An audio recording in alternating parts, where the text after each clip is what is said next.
Welcome to everyone. आज हम art of living के बारे में बात करेंगे, जीवन जीने की कला। सबसे पहली चीज़ है, इसके 5 एलिमेंट्स हैं, 5 तत्व हैं जीवन जीने के लिए।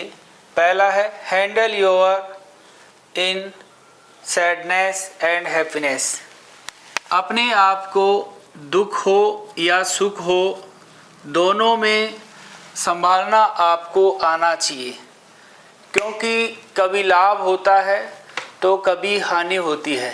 जीवन है, चलता रहता है, कभी सुख होता है तो कभी दुख होता है, कभी दिन होता है तो कभी रात होती है।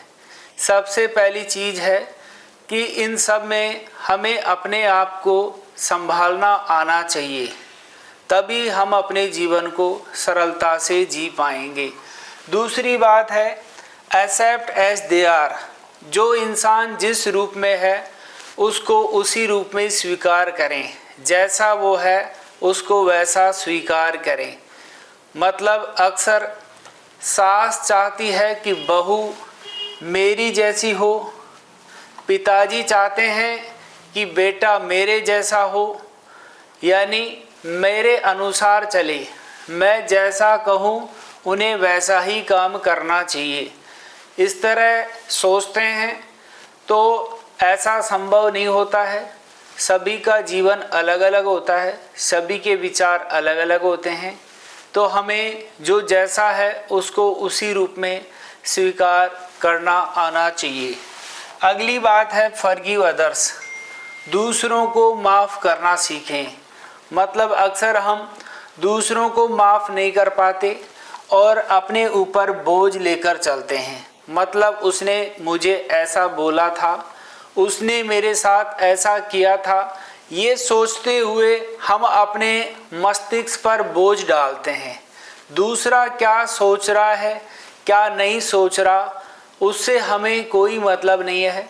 हमें अपने ऊपर किसी तरह का बोझ नहीं रखना है। मतलब हम दूसरे के बारे में सोचते हुए अपने आप को टेंशन में रखते हैं, अपने आप में सोचते रहते हैं और अपने मस्तिष्क के ऊपर बोझ रखते हैं। इसलिए हमेशा दूसरों को माफ़ करने की आदत डालें। लिव टेंशन, अपनी चिंता को छोड़ें। मतलब हम किसी भी बात को लेकर चिंता में डूब जाते हैं, अपनी आजीविका को लेकर और भी कई तरह की चिंताएं हम अपने जीवन में लेते हैं। अपने मन को शांत रखें, सरलता रखें, शांति रखें और आगे बढ़ते रहें। अपने जीवन में सकारात्मक सोचें तो आपको धीरे धीरे सब कुछ मिलता रहेगा। आगे हम बात करें लिव इन प्रेजेंट। वर्तमान में जिए। वर्तमान में मतलब जो भूतकाल में जो हो गया सो बीत गई, तकदीर का शिकवा कौन करे, जो तीर कमान से निकल गई उस तीर का पीछा कौन करे। मतलब जो होना था सो हो गया।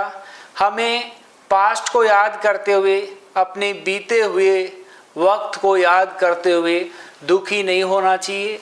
हमें अपने वर्तमान में जीना है, वर्तमान को खुश रखना है और वर्तमान का आनंद लेना है और आगे